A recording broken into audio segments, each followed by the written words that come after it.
নমস্কার বন্ধুরা, অপু রান্নাবাটি চ্যানেলে আপনাদের স্বাগতম।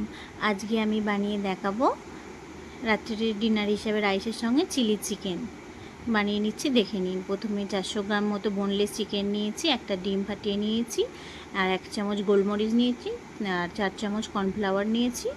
দিয়ে লবণ দিয়ে দিচ্ছি, আদা রসুন আর কাঁচা লঙ্কার পেস্ট দিয়েছি, 1 চামচ লবণ দিলাম, দিয়ে ভালো করে মেখে নিলাম। দেখলাম একটু পাতলা মতো লাগছে, তখন আর একটা কর্নফ্লাওয়ার 1 চামচ দিয়ে দিলাম, দিয়ে এবার কাশ্মীরি লঙ্কার গুঁড়ো দিলাম, দিয়ে আধ ঘন্টার জন্য ম্যারিনেট করে মেখে রেখে দিলাম।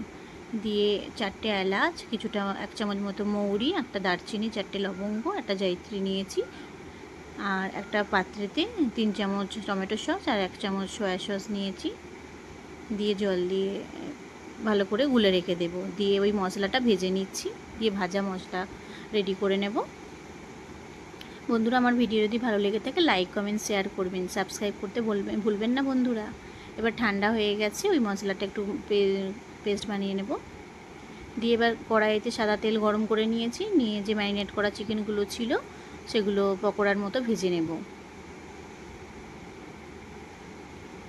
এপিট ওপিট করে ভেজে নিচ্ছি। ভালোভাবেই ভাজতে হবে, অল্প ফ্লেম কমিয়ে দিয়ে, না হলে চিকেন বাইরে থেকে ভাজা হয়ে যাবে, ভিতরে সিদ্ধ হবে না। দিয়ে একইভাবে প্রতিটা চিকেন ভেজে নিচ্ছি।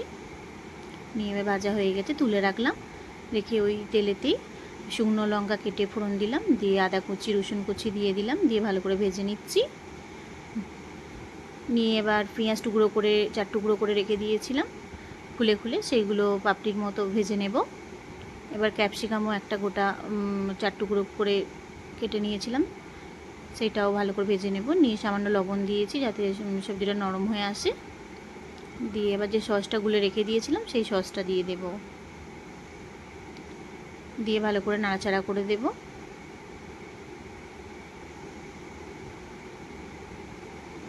দিয়ে অল্প চিনি দিয়ে দিলাম, দিয়ে কাঁচা লঙ্কা কুচি দিয়ে দিলাম, দিয়ে এবার যে পকোড়াগুলো বানিয়ে রেখেছিলাম তার মধ্যে দিয়ে দিলাম।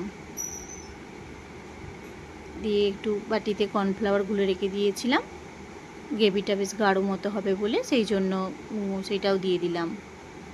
দিয়ে এবার যে ভাজা মশলাটা করে রেখেছিলাম সেটাও ছড়িয়ে দেব, দিয়ে আর একবার ভালো করে নাড়াচাড়া করে নেব।